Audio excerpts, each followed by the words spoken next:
गावाला म्हणजे माझ्या माहेरी ना आमची स्वतःची खूप मोठी विहीर आहे आणि त्याच विहिरीच्या पाण्याने ना माझे केस इतके सॉफ्ट सिल्की आणि शायनी झालेले.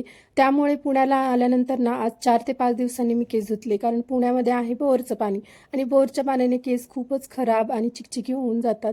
याच भीतीने आज 4 ते 5 दिवसांनी मी केस धुतले, पण शेवटी आजपासून केसांची वाट लागायला सुरुवात झालेली आहे. त्यानंतर इकडे देवपूजा वगैरे केली आणि माझ्या माहेरून आणलेली बॅग आहे ती मी रिकामीच केली नव्हती, कारण साफसफाईमध्येच 2-3 दिवस गेले आणि त्यानंतर त्या बॅगेकडे बघून मला गावाकडच्या म्हणजे माझ्या माहेरच्या आठवणीच आठवत होत्या. मला ना शेवया खूप आवडतात, म्हणून मम्मीने इथे मला 2 पॅकेट शेवयाचे दिले होते आणि दरवेळेस माहेरून मम्मी पप्पा दोघं पण मला भरपूर काय काय देतात.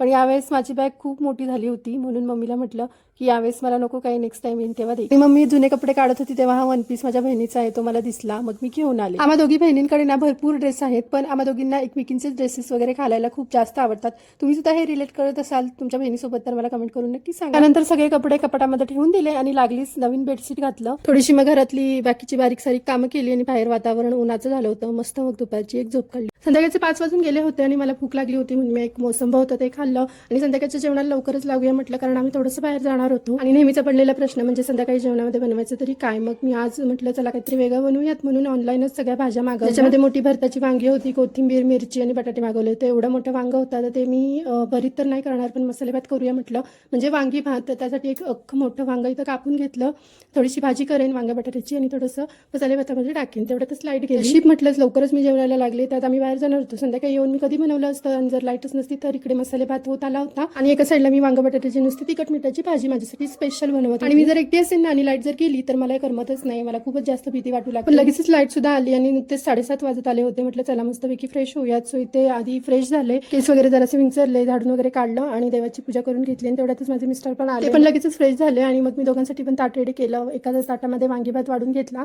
आणि माझ्या ताटामध्ये ना स्पेशल वांग बटाट्याची जी भाजी बनवली होती ती आणि त्यासोबत असा होता आजचा बेत. चला भेटूया पुढच्या ब्लॉगमध्ये, तोपर्यंत बाय.